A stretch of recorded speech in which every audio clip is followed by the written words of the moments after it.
Bom, bora, pode começar, Demauro. Sim, senhora Cíntia Cruz, esqueci seu nome ali por um segundo.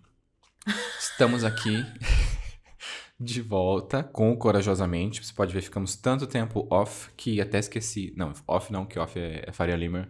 Tanto tempo de férias, 2 semaninhas ali, por motivos pessoais.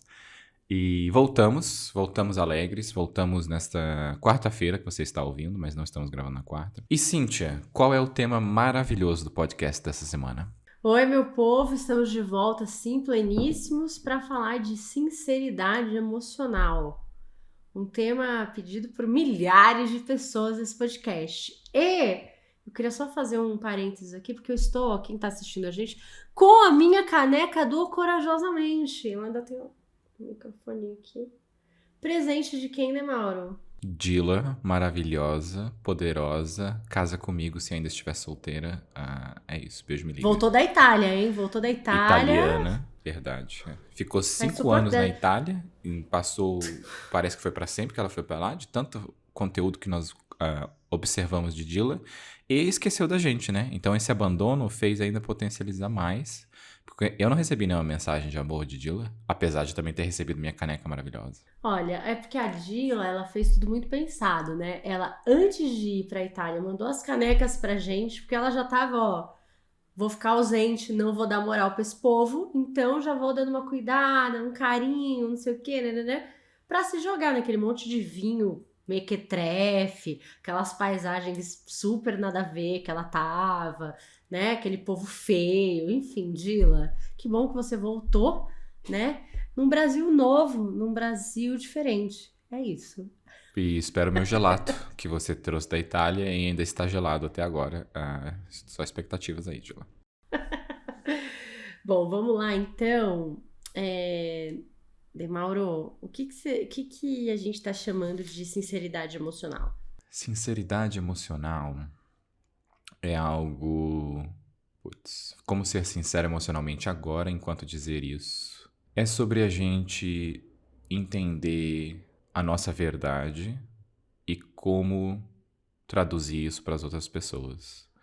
Então, tem escolhas e comportamentos seus que são importantes, e como você consegue entender isso seu e compartilhar com a outra pessoa sem ser aquilo de eu sou chato mesmo, você tem que me aceitar como chato. Não, não é nesse ponto. É mais no ponto de eu tenho gostos, tenho experiências e como que a gente lida com isso. Acho que a sinceridade emocional vem no sozinho, mas é mais importante ainda no com o outro, né? Porque No, o no, você no se dizer. relacional, né? O você se dizer a verdade é difícil também. A verdade como verdade mesmo, não só como fantasia. Mas o relacional eu acho que é o mais difícil ainda. Desse como você dizer para o outro.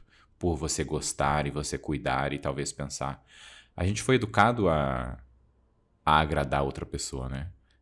Quando eu tava pesquisando sobre esse tema, me veio muito sobre o outro tema que a gente gravou, sobre o agradar todo mundo e como a gente ignora a nossa sinceridade emocional justamente pro agradar do outro desse encontro que acontece com a outra pessoa. A gente é treinado, né, a contar essas mentirinhas emocionais. Sabe? Tipo, você tá chateado? Não, imagina, tô ótimo. Ah, mas você ficou bravo?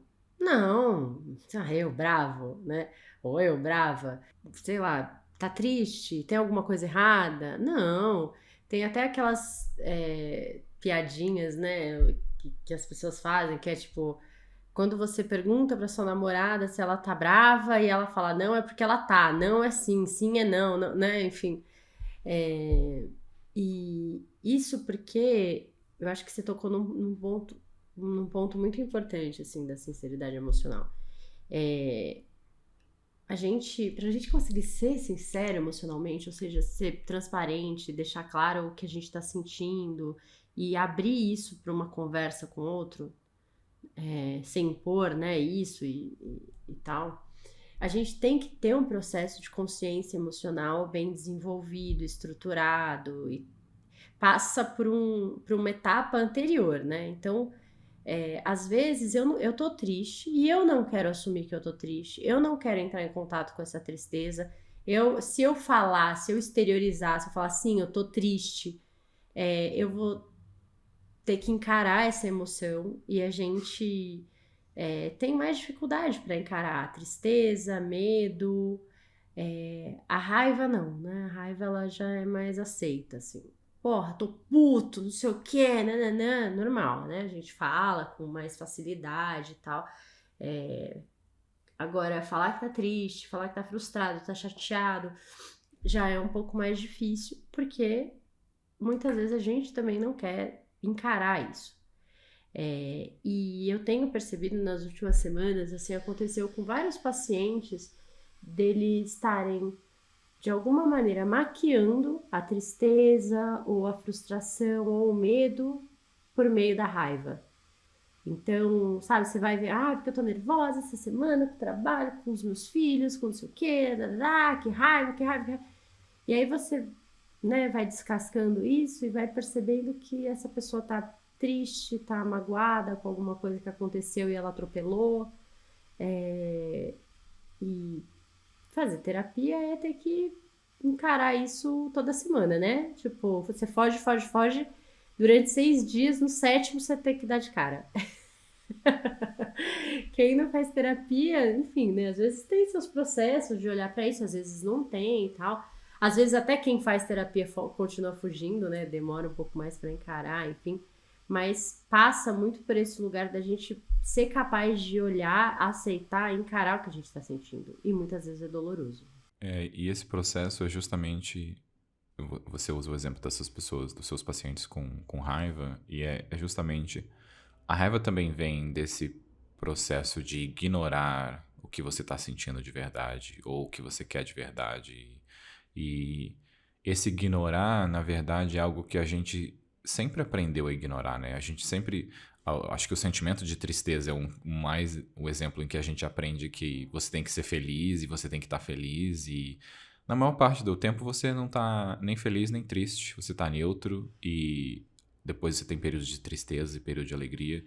E a gente também ignora essa sinceridade de sentir quando a gente tá triste, de quando a gente talvez aceitou fazer algo pelo outro, que não era o que você realmente queria, o que você sentia, mas que você escolheu fazer, e você fica com raiva disso, só que você não consegue diretamente linkar essa raiva também à sua escolha em não escolher você, ou não expressar o que você sente, né?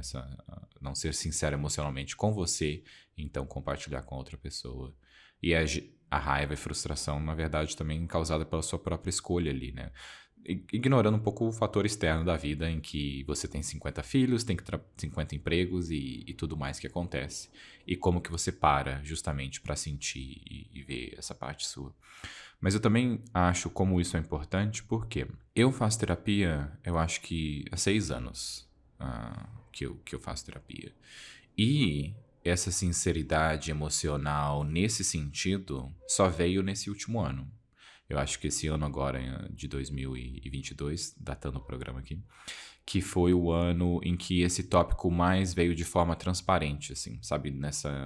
Não só, eu acho que antes vem como forma sem você entender, que é uma sinceridade emocional, vem como uma forma de, mas como que você sente, o que você quer. Eu acho que esse ano ela foi migrada justamente para agora que você já sabe o que você sente, o que você quer, como é que você vive com o que você sente, o que você quer, diretamente ligado a como você compartilha com a outra pessoa o que você sente, o que você quer e como que você, de forma consciente, escolhe sacrifícios ou escolhe as suas verdades e a outra pessoa faz essa mesma escolha. É uma conscientização que é inacreditável quando eu penso assim, como isso nunca veio de forma tão clara para mim, como está vindo esse ano, de como eu vivi 30 e poucos anos sem realmente entender e olhar para esse lado. Eu continuo não entendendo tudo, mas olhar para esse lado justamente de tipo, puta, eu gosto disso, como que eu compartilho isso com outra pessoa? Eu sou essa pessoa, como eu compartilho isso com os outros? E como eu não enfio de goela abaixo nas pessoas. É mais como realmente como eu compartilho e não como eu forço quem eu sou nas outras pessoas. E o quanto a gente também se depara com situações em que você queria sentir uma coisa, mas você está sentindo outra. E eu acho que muitas vezes essa falta de sinceridade emocional, ela vem desse lugar, sabe? Tipo, eu queria estar ok com essa situação, mas eu tô puta de raiva. Ou eu deveria estar puta com isso que tá acontecendo, mas, nossa, não sei, eu tô de boa. Será que eu deveria estar dando um chilique aqui, né? E também é um conflito que é interno, que é seu, que você vai ter que resolver com você primeiro. Então, essa sinceridade vai ser ali, você com você, pra depois ir pro mundo de um jeito melhor. Às vezes a gente não tem medo de dar espaço para essas emoções mais intensas, né? A tristeza, o medo, porque a gente acha que elas não vão passar. E essa foi a fala de uma dessas minhas pacientes. Ela falou assim: mas se eu tenho medo de deixar a tristeza. Tá bom, não vou mais mascarar a tristeza com a raiva, vou deixar a tristeza vir. Mas e se ela não for embora? E se ela ficar? Esse é meu medo. A raiva eu sei que passa. Porque a gente tem mais intimidade com a raiva, né? De um jeito ou de outro. E as emoções, elas passam. Ainda mais quando a gente dá espaço para que elas aconteçam. Então, a tristeza, até biologicamente, né? Assim, não dá para se sustentar por muito tempo, enfim, ou o medo, né? Você fica ali com medo. Você vai deixando acontecer a emoção, você vai entrando mais em contato, você vai reconhecendo certos lugares. Então, sei lá, eu sei que falando assim talvez fique muito distante. Queria pensar num exemplo mais prático, porque tá muito teórica essa conversa, né? Na verdade, eu estava escrevendo uma coisa aqui para não esquecer de trazer já em algum ponto. Eu acho que é legal, assim, a gente entrar em exemplos. Eu tenho um exemplo que é muito vívido na minha mente, que foi casamento de Cíntia. Cíntia maravilhosa, casou. Eu achei que estava no mudo, porque... enfim. E eu vejo... eu estava num relacionamento durante o casamento de Cíntia. Não começou e terminou durante o casamento de Cíntia, mas eu vejo como... Eu fui no casamento de Cíntia temos o período do Covid, que ainda temos quantidade de pessoas limitadas e etc. E eu vejo que eu ter ido no seu casamento sozinho, sem a minha parceira, foi algo que me permitiu ser eu mesmo. E eu já me conheço e sei que se ela estivesse junto comigo, eu teria me comportado diferente. E eu teria me estressado por ter me comportado diferente, sendo que é meu. Ela não me pediria para me Não tem nada a comportar ver diferente. com ela, né? Não. Ela não teria me pedido para comportar diferente, e não quer dizer que eu fiquei pelado e subi na mesa dançar. Apesar que essa sinceridade emocional minha ficou contida porque tinham familiares de Cíntia. Tinha criança, não, tinha criança. Porque meus familiares tá tudo bem. Mas o como exatamente eu ter ido sozinho me mostrou depois, quando eu vim conversar com ela, de como foi exatamente eu entender pontos meus ali, de que eu me comporto assim, eu sou essa pessoa, eu faço isso. E como eu compartilhei isso com ela, como eu disse, tipo, se você tivesse ido comigo, eu teria me comportado diferente, eu teria me segurado, eu teria ficado mais tempo com você e etc. E, puta, eu queria também ficar mais tempo com ela, eu queria que ela tivesse ido.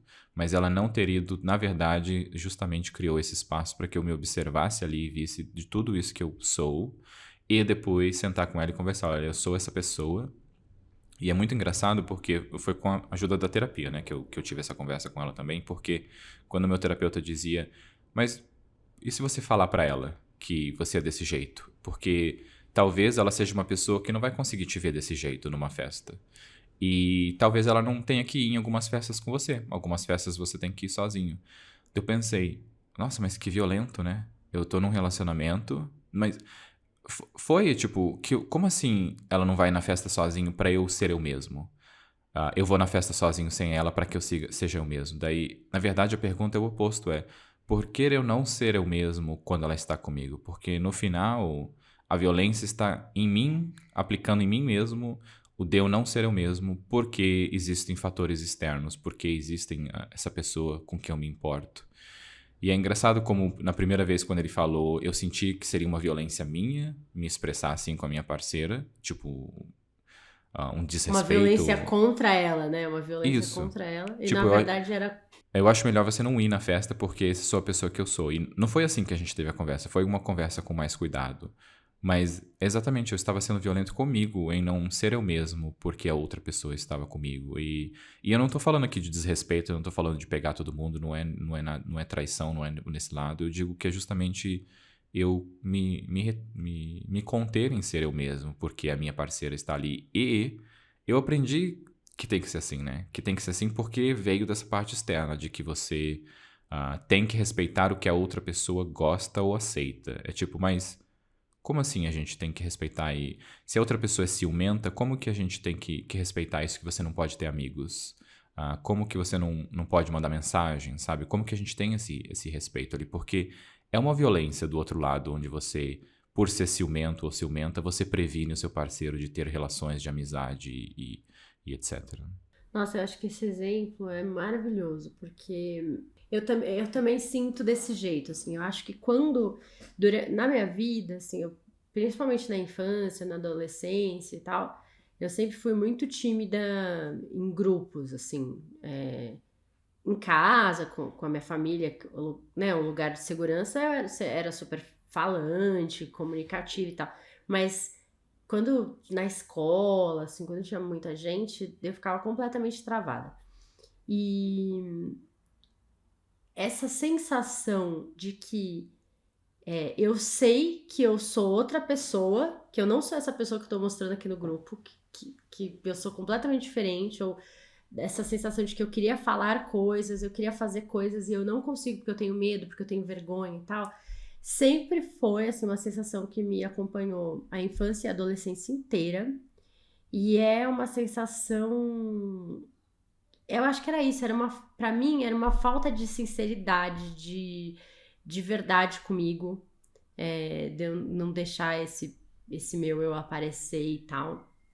E era muito doloroso porque é muito violento, né? Assim, eu sei que era um momento que eu não tinha maturidade, repertório emocional e tal, enfim, para lidar e entender isso, mas com acho que 20 anos, talvez a minha ficha caiu assim, que eu comecei a deixar esse eu aparecer e tal. Nossa, foi libertador.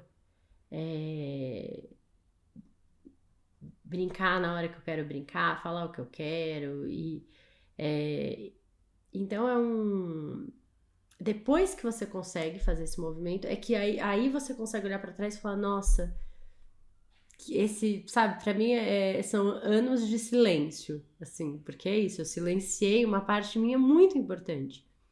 E claro que a gente silencia partes da gente, pequenas partes, né? Às vezes você tá sei lá, num evento, ainda mais agora, né? Político, um monte de coisa acontecendo, às vezes você fala, deixa, não vou guardar esse pedacinho aqui, só que é um pedacinho. O problema é quando você. Né, e é um pedacinho que você silencia no momento, no outro que você tá mais à vontade, ele vai falar e outro. Enfim, né? Você vai modulando isso. O problema é quando você se silencia completamente, ou 90% de quem você tá silenciado ali. É isso que eu acho que gera dor, porque é a nossa falta de sinceridade emocional com a gente mesmo, com quem a gente é e tal. E Deus me livre, não quero voltar para esses momentos da minha vida nunca mais. Eu lembro de ter isso na adolescência também, A gente classifica de forma simplória como ser tímido, né? É tipo, essa pessoa aqui está toda presa, querendo explodir por o mundo, e a gente classifica como a pessoa é tímida ou tímido porque tem vergonha de se expressar e etc. E na verdade é milhões de coisas que a gente foi aprendendo justamente você tem que se comportar assim, você tem que ser assado, é assim que funciona. E acho que isso reflete também nos relacionamentos, que o relacionamento é o que a gente mais tem exemplo, né, de como você tem que se comportar e como tem que ser. Ah, e é uma bosta. Eu acho muito importante a gente ressaltar também que a gente não está falando de sinceridade que ofende as pessoas, né? Não é, eu sou boca aberta mesmo, você tem que me aceitar assim. É tipo, não, a gente está falando justamente a sua sinceridade em que você consegue, de forma sincera, a sinceridade de forma sincera, compartilhar com a outra pessoa sem fazer ela engolir aquilo. Mas essa sou essa pessoa, como que a gente faz? O que a gente faz? Ou você para você mesmo, né? Eu sou essa pessoa que gosta disso e não gosta disso.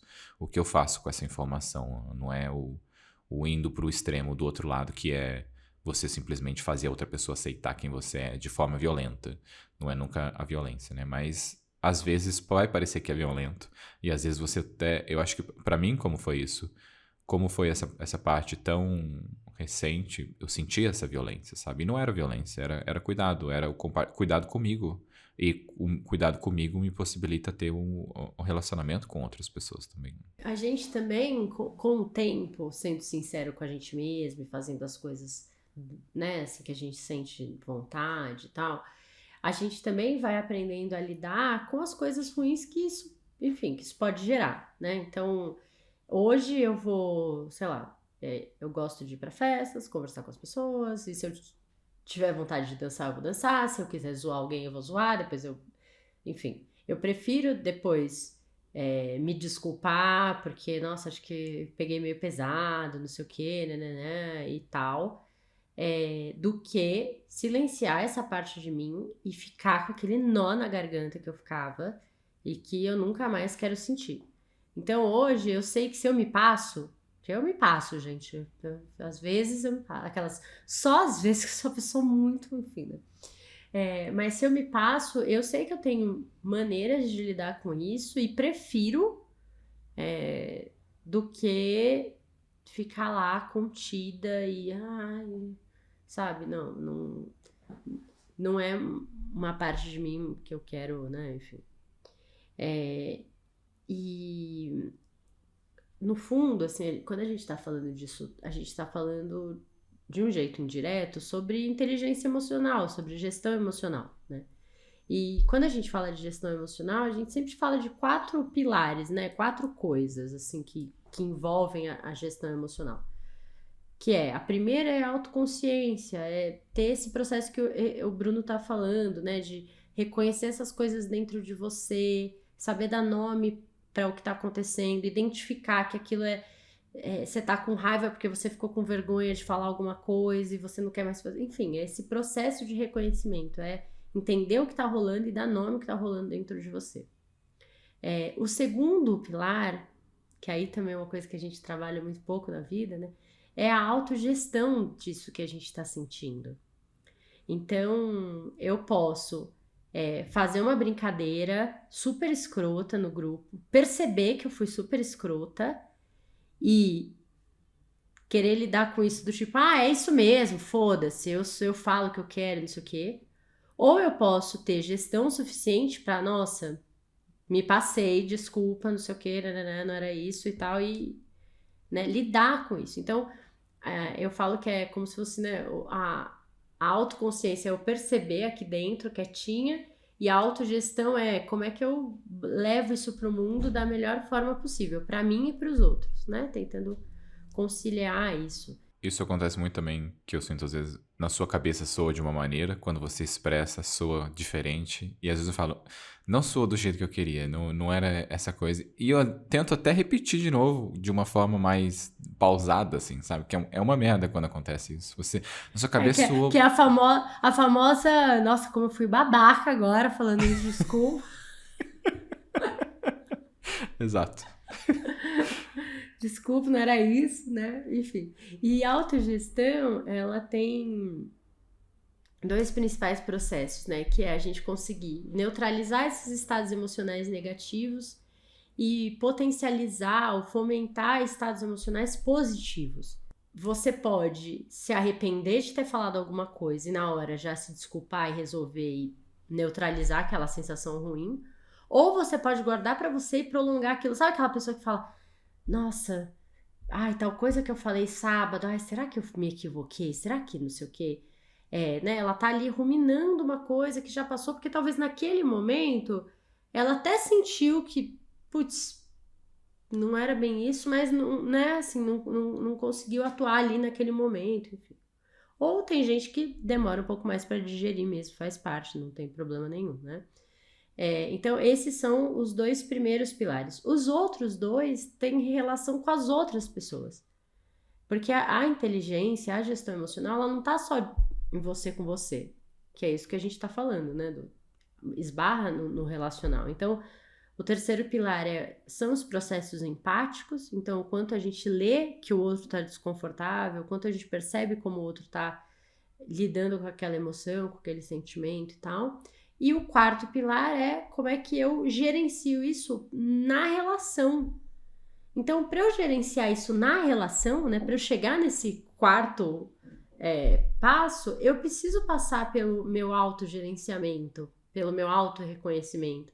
É muito mais fácil eu reconhecer no outro quando eu já reconheço isso em mim, né? Quando eu já treino isso em mim. E aí fica muito... Quando você tem essas ferramentas e quando você desenvolve essas habilidades, fica mais fácil ser sincero emocionalmente com quem vive com você, com seus amigos, com as pessoas que trabalham com você. De você falar do processo empático também me fez pensar como, às vezes, a gente pode criar o processo empático o oposto, né? Onde você acha que você sabe que o que você vai dizer afeta a pessoa de maneira X ou Y, e por isso você se contém e não diz, ou se diz de uma forma com muito cuidado, ali para meio que pisando em ovos.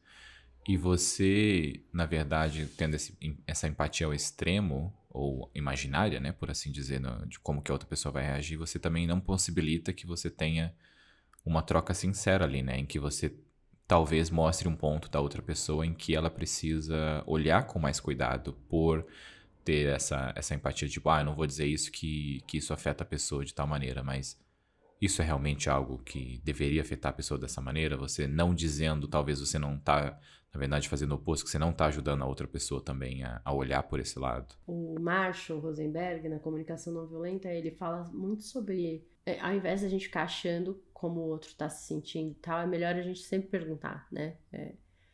E tem várias maneiras de perguntar indiretamente, de perguntar diretamente, de validar a sua leitura. Eu lembro, acho que eu já devo ter comentado em algum momento, né?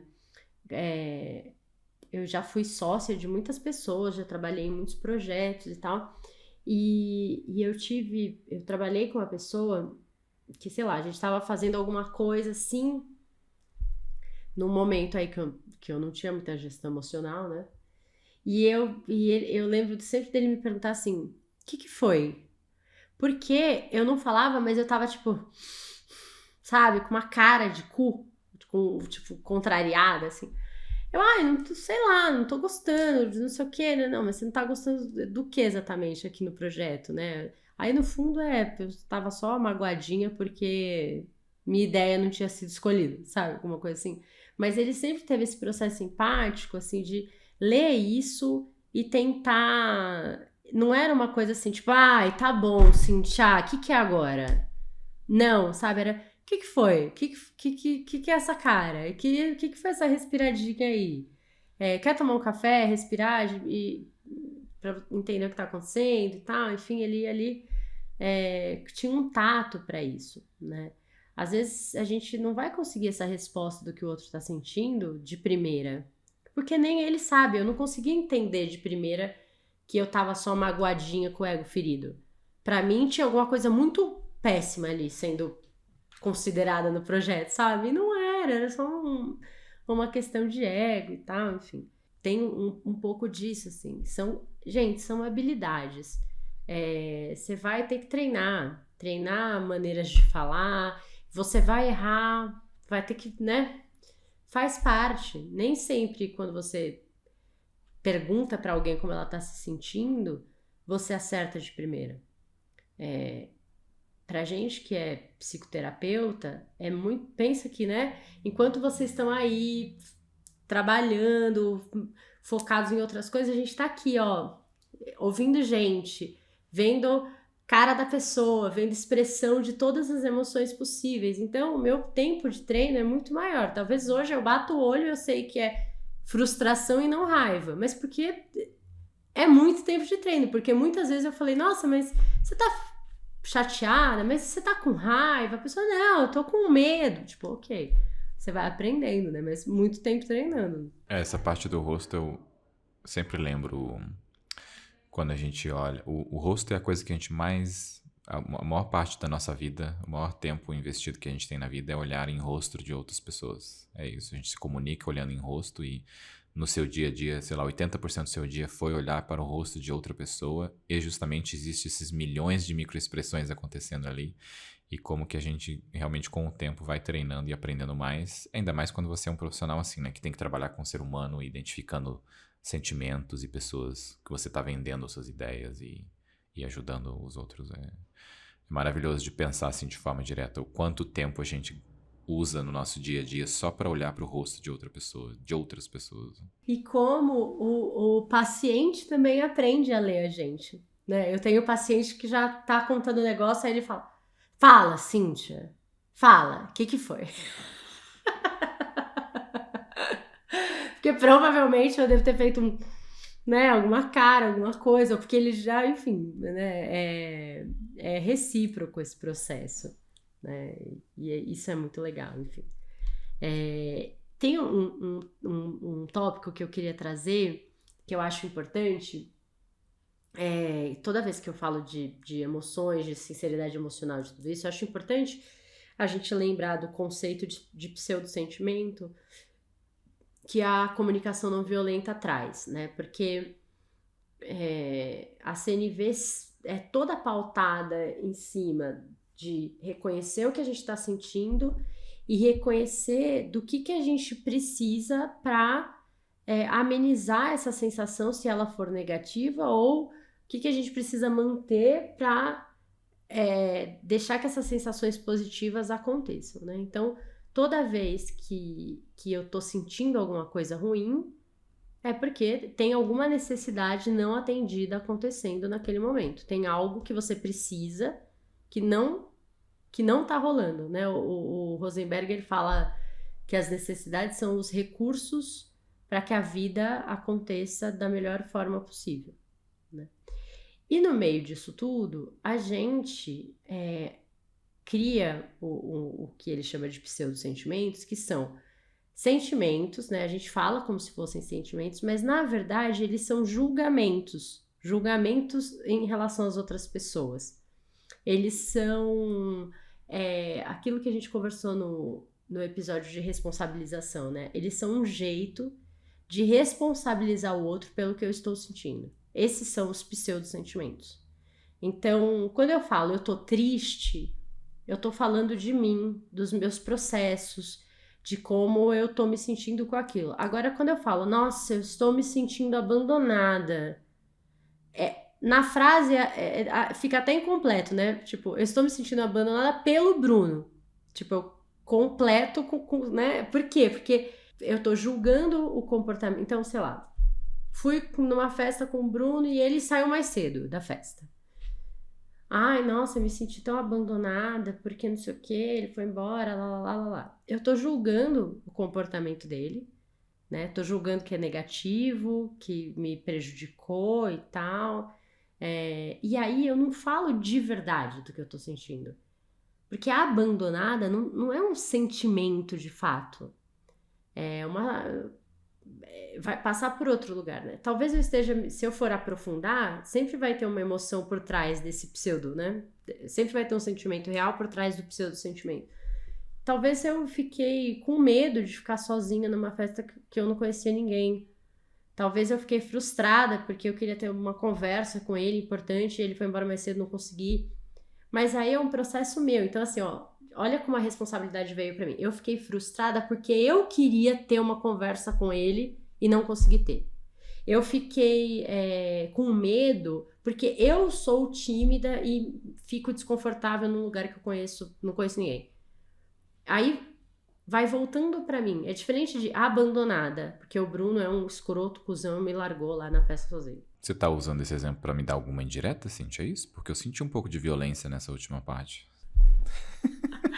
Olha, Demauro, não me deixa sozinha nas festas e vai embora, é isso. Beijo. Como se você não fosse pegar a atenção inteira daquela festa, e é isso, né?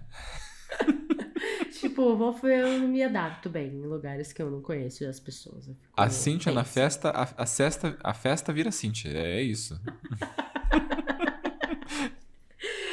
Eu lembro que... Há um tempo atrás eu até fiz um vídeo falando exatamente com esse exemplo de festa e tal, porque é tão normal a gente... sabe quando as pessoas falam assim, se fosse você, como você teria se sentido? E aí era exatamente esse exemplo, que acho que a minha paciente tinha ido numa festa com uma amiga, aí ela chegou na festa, a amiga foi lá interagir com as pessoas e não sei o que, ficou lá toda envolvida com a galera e ela ficou meio de canto. Aí depois que ela foi embora, ela, emburrada, a amiga, nossa, o que foi, né, tal, ela, você me deixou lá de canto, não sei o que lá, queria ver se fosse com você, se alguém deixasse você de canto numa festa, se você achar legal. A menina não conseguia entender o que ela tava querendo dizer, porque se fosse o contrário, se a amiga tivesse deixado, a amiga teria ficado 30 segundos sozinha, né? Já teria... Então, ela não conseguia ter um processo empático, porque não, com ela não teria sido do mesmo jeito, né? Mas acho importante a gente lembrar desse lance dos pseudo-sentimentos, porque é um movimento que faz a gente se auto-observar, que faz a gente voltar pra gente. Então, eu tenho até uns exemplos aqui que a gente usa bastante, né, pra falar que é sentimento, mas não é, que no fundo são julgamentos, né? Então, eu me senti atacado. Nossa, quando ela falou aquilo, eu me senti atacada, imagina. É um julgamento, eu tô julgando aquele comportamento da pessoa como um ataque, uma violência, às vezes nem foi, né, enfim. Eu me senti traído, eu me senti intimidado, diminuído, manipulado, rejeitado, pressionado, provocado, enfim. São julgamentos e não estão trazendo pra gente, responsabilizando a gente por aquilo. E o processo de responsabilização, de autorresponsabilização é fundamental para você gerenciar o que você está sentindo. Porque se eu falo que eu me senti abandonada porque o Bruno foi escroto comigo, eu não tenho nada para fazer sobre isso. Não sou eu a escrota, né? É a outra pessoa. Agora, quando eu falo que eu fiquei com medo porque eu não me dou bem num ambiente estranho e tal, eu trago para mim a responsabilidade também de mudar isso. Eu vou ter que olhar para esse meu lado de, poxa, por que eu fico tão intimidada num lugar novo? Por que para mim é tão difícil puxar assunto com alguém e tal? Aí eu olho para mim. E é esse movimento que vai gerar mudança. O movimento de ficar atacando e julgando o comportamento do outro não vai fazer você mudar nada. Tome o tapa virtual de Cíntia Cruz aqui. E tem uma pergunta para o Demauro. Eu acho que você já trouxe alguns highlights aí sobre isso, mas teve algum momento, assim, muito específico da sua vida que você não foi sincero emocionalmente e que hoje, olhando para aquilo, você se arrepende? Não quero criar um trauma, nada disso, tá? É só um processo de reflexão mesmo. É só trazer algum trauma que já tenha passado, né? Isso. Eu não sei se eu me arrependo. Essa coisa do arrependimento, na verdade, eu vou até anotar aqui como um tema, porque eu acho que é algo maravilhoso também pra gente falar, hein? Sobre arrependimento e sobre... eu vivo sem me arrepender, essas porcaria toda que o povo se diz. Melhor me arrepender do que eu fiz do que eu não fiz. Isso, essas frasezinhas assim, tatua na testa. E... O que eu tenho, por exemplo, coisas que aconteceram, na verdade, esse ano, no começo do ano, e como eu me comportei, que, na verdade, eu vejo de tipo, nossa, que merda, né? Que eu não consegui me ver assim, ou ser honesto comigo. Acho que é esse o ponto, ser honesto comigo e perceber que eu estava fazendo aquele comportamento. Mas eu acho que eu olho mais pelo ponto de tipo, como eu estou feliz que, na verdade, eu me comportei daquele jeito, em um momento em que eu pude observar aquilo e tive pessoas observando aquilo, e aquilo, na verdade, me possibilitou agora entender de que, tipo, realmente eu me comporto dessa maneira, e não fico feliz de me comportar dessa maneira, mas agora consigo, de forma mais consciente, ver quando isso está acontecendo e me comportar mais sincero comigo, sabe? Eu não sei se eu fugi da sua pergunta, mas espero que não, porque... eu não tenho um exemplo de arrependimento. Eu tenho mais... Eu acho que sempre que eu deixo de fazer algo, eu, na verdade, fico feliz quando eu consigo ver que eu deixei de fazer algo. E aí eu aprendo sobre aquilo, sabe? Quando eu consigo usar naquele ponto. Acho que sim, vem um pouco de raiva. Acho às vezes, puta, de novo eu fiz esse comportamento que eu venho fazendo. Mas aí eu acabo voltando, tipo, aqui mais um exemplo de por que eu tenho que me olhar mais e me observar mais. Era essa a pergunta que você tinha no começo? Porque Acho, quando a gente... acho que valeu a sua resposta. O Valeu? que vocês acham, audiência? Acho que valeu, né? Sim, sim, valeu essa resposta. Eu acho que eu me arrependo, assim, de novo, né? Eu não, arrependo não é a melhor palavra, mas eu me entristeço quando eu penso que, principalmente ali no final da adolescência, já no começo da vida adulta, eu não era sincera emocionalmente quando eu tava apaixonada por alguém. Eu sempre escondi, mesmo ficando com a pessoa e tal, era uma coisa tipo, ai, tô aqui, mas, sabe, tô, mas não tô. Isso me entristece porque eu penso, poxa, eu me relacionei com pessoas muito legais, assim, muito interessantes e talvez se eu tivesse sido sincera com aquilo que eu tava sentindo, eu teria curtido mais, me aprofundado mais e acho que teriam sido vivências diferentes, né? Mas claro, pensando, não olhando para isso como uma foto, olhando para isso como um filme, né? Olhando para as consequências disso depois, foram essas situações que me fizeram depois mais para frente ser mais sincera com as coisas que eu estava sentindo e ser mais honesta e falar assim que eu estava apaixonada, que eu estava envolvida.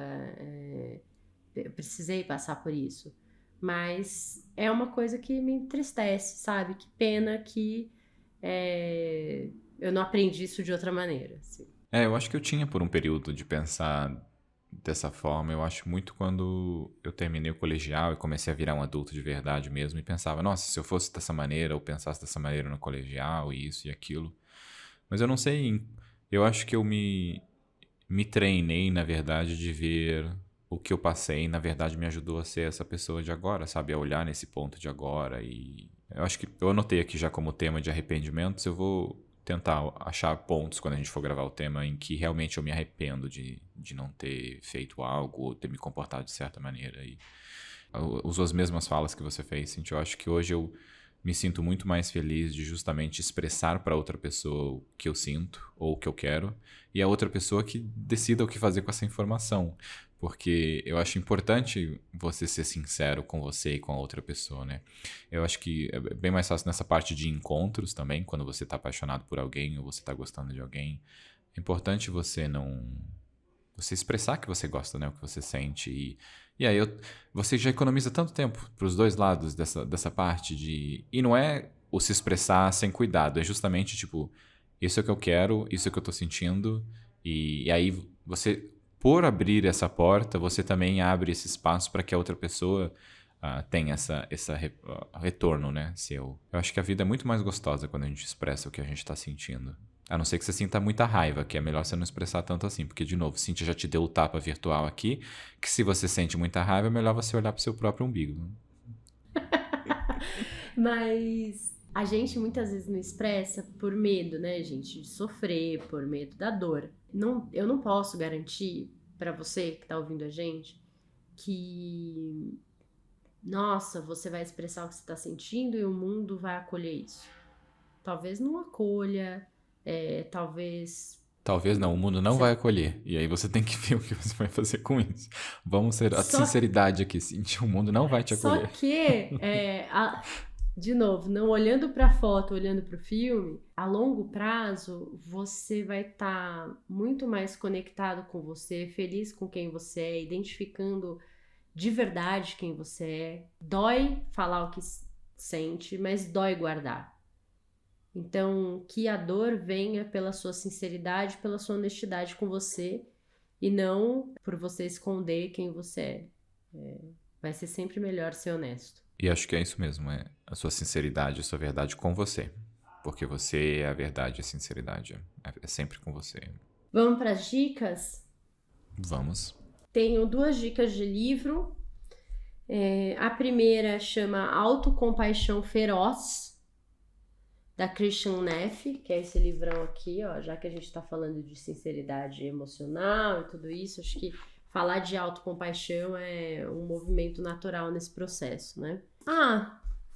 Tem um outro aqui que é o Surpreendente Propósito da Raiva, bem pequenininho, do Marshall Rosenberg, e Comunicação Não Violenta, do Marshall Rosenberg, também são minhas dicas de leitura para vocês que querem entrar mais em contato com emoções, sentimentos e necessidades. Sim, tinha uma biblioteca ambulante, maravilhosíssima. Eu tenho dicas de filmes. O primeiro filme que eu quero trazer aqui é, obviamente, A Grande Beleza, porque... Meu Deus! Meu Deus, 2 semanas se passaram e nada de... né, minha gente? Fiquei 2 semanas sem indicar o filme, como assim? Você não aguentou, né? Entendi. Vou ter até que assistir de novo. Acho que esse ano eu só assisti uma vez. Olha, fiquei preocupado agora. Mas, é porque na Grande Beleza tem um momento de sinceridade emocional pesadaço, né? Tem. Aquela parte da sinceridade ali eu acho muito gostosa. Que é uma conversa que acontece num terraço ali.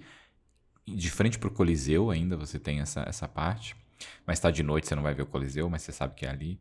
Mas ele tem um processo de desenvolvimento de mais sinceridade ainda. Eu acho que ele já é uma pessoa sincera emocionalmente.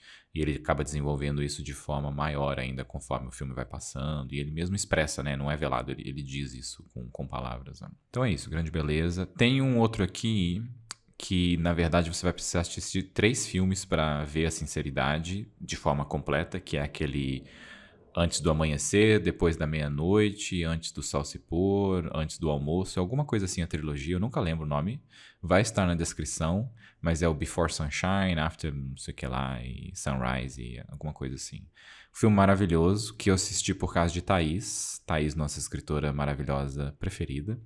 Beijo, Thaís Steinbach. Beijo o sotaque ali do sobrenome. Ela colocou uma vez num story, já era um filme que eu queria assistir, e acho que ele de forma completa, os 3 filmes, te mostra muito, assim, é muita sinceridade ali da vida de adulto, e acho muito maravilhoso, pra te dar um spoiler leve é um casal, né, tá no trailer, mas ele é uma pessoa que se expressa, você vê quando ele senta no local, ele usa o local, assim, ele põe a perna em cima disso, ele deita, ele é uma pessoa expressiva, que usa o que tá em volta dele, enquanto ela é uma pessoa mais reta, assim, uma pessoa que vive mais com um caminho, e é isso, vamos no caminho. E acho muito gostoso. Fora isso, né, tem a personalidade dele, são 3 filmes ali muito legais.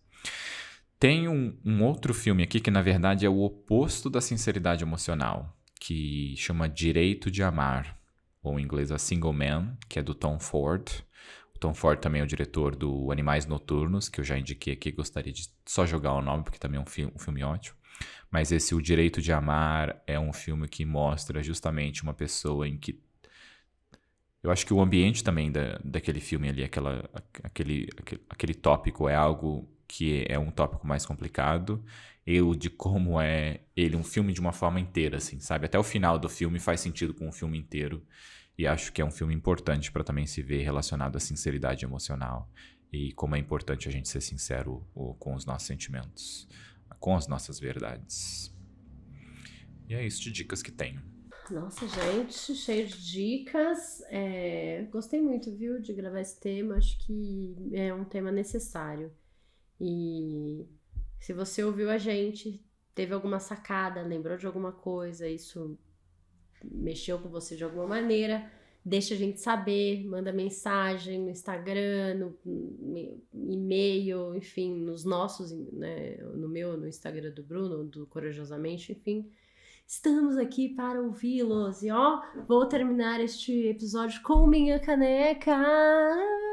E é isso, gente. Beijos e até semana que vem. Eu queria roubar esse finalzinho aqui, na verdade. Se você ouviu até aqui, você vai ouvir esse finalzinho.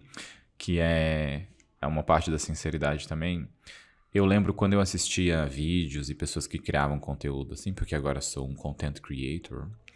E as pessoas falavam de quanto elas... Nossa, eu gosto de todos os meus ouvintes, eu gosto de todo mundo que me assiste. Eu achava, gosta nada. Você nem sabe quem é esse povo. Você não sabe, você não tem sentimento nenhum. E como, na verdade, hoje, a empatia, né? Agora em que eu vivo isso, realmente, como é gostoso esse sentimento de saber que tem pessoas que estão nos ouvindo, que ouvem regularmente. No final do ano, o Spotify mostra aquilo, né, de podcast mais ouvido, e a gente, em primeiro de várias pessoas, mandando pra gente screenshot, os comentários que as pessoas deixam nos posts e e-mails também que a gente recebe. Hillary, saudades dos seus e-mails maravilhosos. Espero que você esteja bem. Tá Gatíssima. sumida, né, querida? Está sumida. Tô cobrando aqui, hein? A comunicação aí. Com a comunicação violenta. E como realmente existe esse sentimento de pensar, putz, essa pessoa ouve a gente, né? Essa pessoa gosta do que a gente produz, gosta do que a gente fala. E isso é muito gostoso mesmo. E sei que eu estava errado. Hoje eu vejo que eu estava errado. E realmente existe um sentimento de carinho e de gostar mesmo de quem nos ouve. Porque é isso, é especial também. É uma hora da vida da pessoa ali que ela gasta. Gasta não, investe, né? Porque nós somos um investimento maravilhoso com o nosso conteúdo e com as... É conteúdo maravilhoso. Não vou falar merda que a gente fala, não, porque a gente não fala merda. A gente só fala verdades gostosas. É isso, terminando com chuva de amor aqui do Demauro. Beijo, gente. Até semana que vem. Um beijo. Tchau, tchau.